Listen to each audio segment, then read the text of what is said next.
नमस्कार मित्रांनो, व्हिडिओ आवडला तर व्हिडिओला लाईक आणि चॅनलला सबस्क्राईब करायला विसरू नका। आज या व्हिडिओमध्ये हिंदवी पाटीलचं लग्न ठरलेलं आहे, त्याबद्दल जाणून घेऊया आजच्या व्हिडिओमध्ये। लावणीच्या ठेकेवर लाखो चाहत्यांना भुलत घालणारी नृत्यगणा हिंदवी पाटील ही नेहमीच चर्चेत असते। तिच्या नृत्याची एक झलक पाहण्यासाठी चाहत्यांची मोठी गर्दी उसळत असते।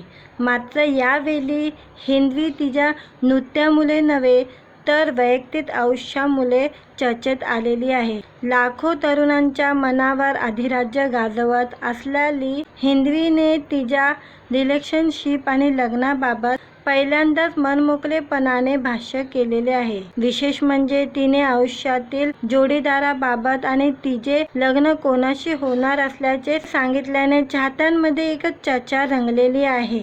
नृत्यांगना हिंदवी पाटील हिने नुकतेच बोलबिडूला मुलाखत दिली आहे, त्यामध्ये तिने रिलेशनशिप, डेटिंग लाईफबद्दल सांगितले आहे। लावणी आणि लोककलेच्या माध्यमातून घराघरात पोचलेली हिंदवी पाटीलने स्वतःची एक खास ओळख निर्माण केली आहे। तिचा चाहता वर्ग मोठा असून हिंदवी पाटीलला ओळखत नाही अशी व्यक्ती किंचित सापडेल। मेहनत, जिद्द व कलेप्रती असलेल्या निष्ठेमुळे तिने हे यश मिळवले आहे। दरम्यान वैयक्तिक आयुष्याबद्दल बोलताना हिंदवीने रिलेशनशिपबद्दल स्पष्ट मत मांडले।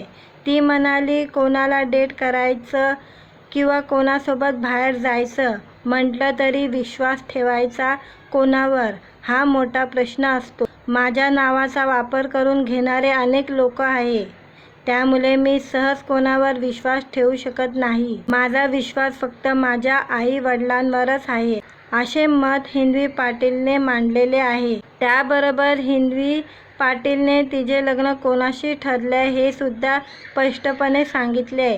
ती म्हणाली की माझ्या आई वडिलांनी माझं लग्न ठरवलेलं आहे। ते माझं लग्न आत्याच्या मुलाशी लग्न करणार आहे, त्यामुळे नवरा कसा पाहिजे याबाबत एवढा विचारही नाही केलाय, पण माझं काम आणि या क्षेत्राला समजून घेणारा जोडीदार पाहिजे। आयोजकाचे रात्रीचे कार्यक्रमाबद्दल फोन येतात आणि अनेकदा प्रवासामध्ये उशीर होतो।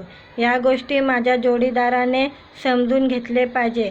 माझ्या कामाबद्दल गोष्ट जेव्हा पार्टनरला समजतील तेव्हा त्याला मी खरी समजेल, अशा भावना हिंदवी पाटीलने व्यक्त केल्या आहेत। तसे हिंदवीचे लग्न तिच्या आत्याच्या मुलाशी होणार असल्याचं तिने नमूद केलेले आहे।